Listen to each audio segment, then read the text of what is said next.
और इसमें गन्ने का रस बेचने में बहुत पैसा मिलता है। वो हमने ट्राई किया एक है एकड़ गन्ना का 12 लाख रुपए मिलता ही है, मिलता ही है। 60 kg गन्ना लेके मैं गया था हम्म, सूरत, तो प्रोग्राम लगा था वहाँ, छोटा सा मशीन लेके गए थे हम। लगभग 6,000 का मैंने बेचा। बिल्कुल। 3 मन गन्ना में 20 रुपये ग्लास का लगाया था, और कोई बर्फ नहीं और कुछ कुछ नहीं, नहीं, कुछ नहीं। सीधा। तो लोगों ने एक एक गिलास पिया, बाद में दूसरा दूसरा भी भर दो ऐसे बोलते हैं। पुणे में एक हमारा किसान है, वो गन्ना है 86 032। उसने वो ये ओमनी है ना, ओमनी वैन हाँ, है, वो खरीदा पुरानी, सस्ती में। तो गन्ना पको पको गन्ना काटता है, ऊपर गन्ना डालता है छिल के, अंदर मशीन लगाता है, और पॉश क्वालिटी में जाता है। पॉश क्वालिटी में 100 रुपये लीटर लाइन लगती है कॉलोनी में, उसका स्वाद देखकर। आधे घंटे में उसका वो सब हो जाता है, चला जाता है। वो राह देखते हैं। तो ये भी हो सकता है ना, हमारे बच्चे हैं, अगर नहीं तो बैलगाड़ी है ना, बैलगाड़ी में जाकर वो तो उसमें बिठा दिया, गन्ना भी लगा दिया, एक बैल से खींचेगी, कॉलोनी में गया, बेच दिया, चले आए। लेकिन वो सौराष्ट्र से यहाँ आएंगे, 18 घंटे काम करेंगे, 10,000 रुपये तनख्वाह मिलेगा, लेकिन गांव में वहाँ रोड पर रस नहीं बेचेगा। इनका 5,000 मिलेगा। नहीं करेगा वो, मानसिकता है।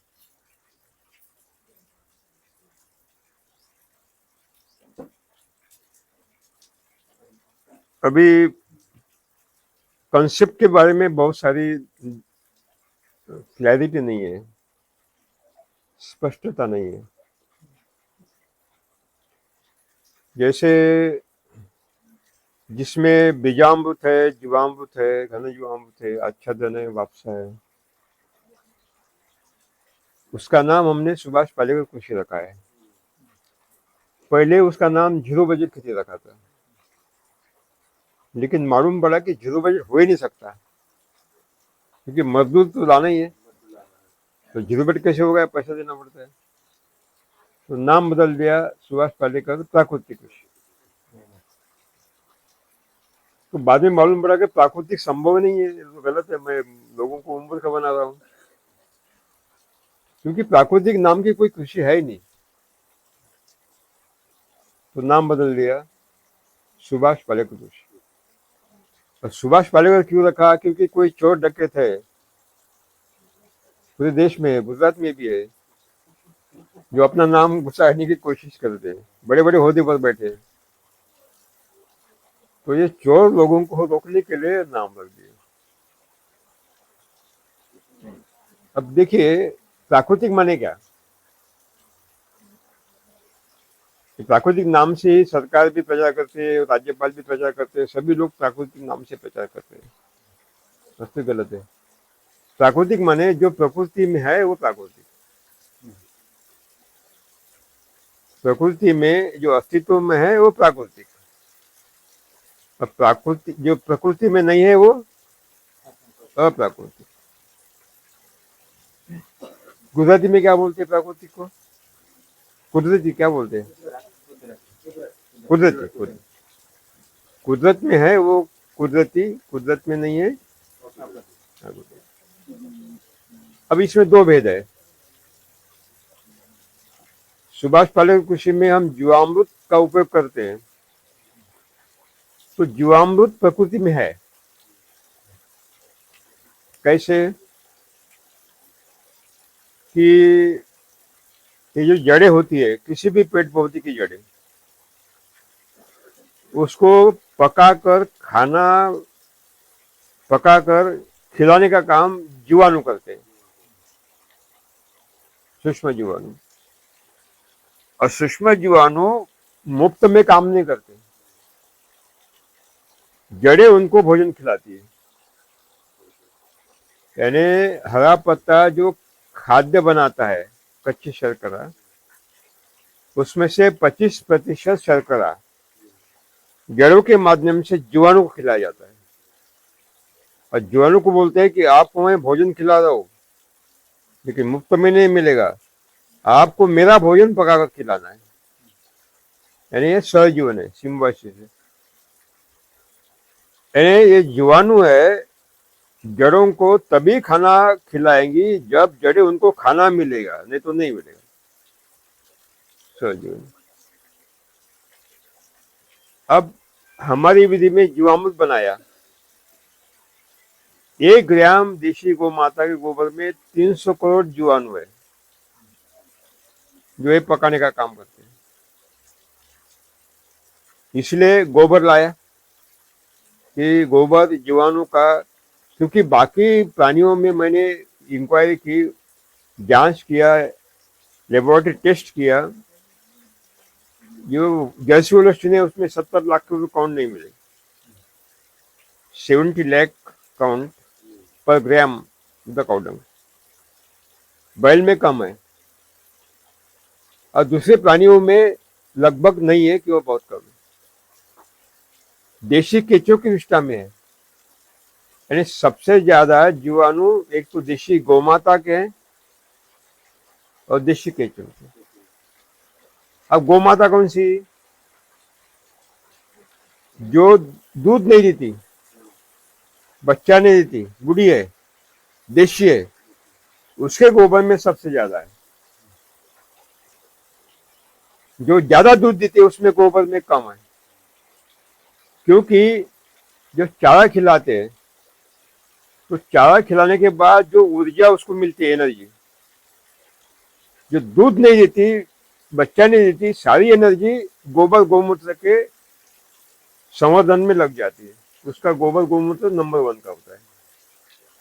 लेकिन जो दूध देती है, बच्चा देती है, उसकी सारी एनर्जी कहाँ जाती है? बच्चा दूध के गोबर में नहीं मिलती। उसका गोबर गौमूत्र अच्छा नहीं होता। इसलिए गिर दूध के लिए अच्छी है, लेकिन खेती के लिए नहीं, बैल के लिए नहीं। खेती के कांगड़ी जी अच्छी है। तो अब जंगल में जाओगे, पहले तो जंगली गाय थी। ये सारे जो आपके पास गाय है ना, वो पूरी जंगली गाय थी, हमने उसको पाला। तो जंगली गाय का गोबर तो भूमि में गिरता ही है। गांव में जंगल में चराई के लिए गाय जाती है तो गोबर गिरता है। इसका मतलब है ताजा गोबर ही गिरना है। अगर कंपोस्ट की आवश्यकता होती तो कंपोस्ट डालती, लेकिन कंपोस्ट नहीं डाला उसने। अगर गोबर खाद की आवश्यकता तो गोबर खाद पका कर डालती, नहीं डाला, केवल ताजा गोबर डाला। इसका मतलब ताजा गोबर ही उपयोग में लाना है, ये प्रकृति का नियम है। जीवामृत में हम ताजा गोबर लाते हैं, तो प्रकृति का नियम पालते हैं। अब गोबर डाला, जीवाणु गए, लेकिन उतने जीवाणु से काम नहीं होता। 1 ग्राम मिट्टी में कम से कम 100 करोड़ जीवाणु चाहिए। 100 करोड़ 1 ग्राम मिट्टी में। 1000 करोड़ तक भी हम गए हैं आच्छादन जीवाणु के माध्यम से। इसका मतलब है जीवाणु की संख्या बढ़ाना है। तो जीवाणु की संख्या कैसी बढ़ती है? सेल डिवीजन से, यानी कोशिका विभाजन। उसका शरीर के विभाजन होता है, 1 के 2 विभाजन होते हैं 20 मिनट में। अब विभाजन करने के लिए मीठा चाहिए, नहीं तो विभाजन नहीं होता। अब जड़ें क्या करती है? जो शर्करा पैदा करता है पत्ता फोटोसिंथेसिस के माध्यम से, वो शक्कर ही है। वो शक्कर किसको खिलाती है? जीवाणु खिलाती है। काय के लिए? वो सेल डिवीजन हो, उसका कोशिका विभाजन हो, उसकी संख्या बढ़े। तो ये कौन कर रहा है? भगवान कर रहा है। भगवान क्या कर रहा है? उसको खिला रहा है मीठा। तो इसका लिए हमने क्या किया? वहां गुड़ लगाया, मीठा खिलाओ तो कोशिका विभाजन हो जाएगा, एनर्जी मिलेगी। तो अगर भगवान उसमें वो गुड़ खिला रही है जड़ों को और मैं गुड़ खिला रहा हूँ जीवामृत में, तो प्राकृतिक हो गए, हुए ना, भगवान की है। अब आपने जीवाणु तो बढ़ा दिए, यानी जैसे ही आप जीवामृत डालते हैं आचरण होता है, 20 मिनट में दुगुनी संख्या हो जाती है। यानी 300 करोड़ से देखो कितना हो गया, 600 करोड़, और दूसरे 20 मिनट में कितना हो गया, 1200, और 1 घंटे में क्या हो गया, 2400। लगातार गुणन चलता है लगातार। अब संख्या बढ़ गई लेकिन उनको एनर्जी चाहिए। मैं बोल रहा हूं, ऊर्जा चाहिए ना, कोई भी हाथ ऊपर उठा तो ऊर्जा हो चाहिए। ये ऊर्जा कहां से मिलती है? तो प्रकृति ने, ईश्वर ने क्या किया, जितने भी अभी 48,000 स्पेसीज है, अभी बहुत सारी खत्म हुई है, उसमें से 2/3 द्विदल है, 1/3 एक दल है, यानी 2/3 2/3 कठोर है और 1/3 अपना घास है। कठोर में प्रोटीन ज्यादा है, पत्तों में भी है, उसके शरीर में भी है और दाने में भी है। तो जब ये नीचे पत्ते गिरते हैं, शरीर गिरता है, दाने गिरते हैं, तो विघटित होते हैं। तो सारी एनर्जी किसको मिलती है? जीवाणु मिलती है। अब ईश्वर ने 2/3 ये घास क्यों नहीं रखा, कठोर क्यों रखा, द्विदल क्यों रखा? इसके लिए कि एनर्जी मिले।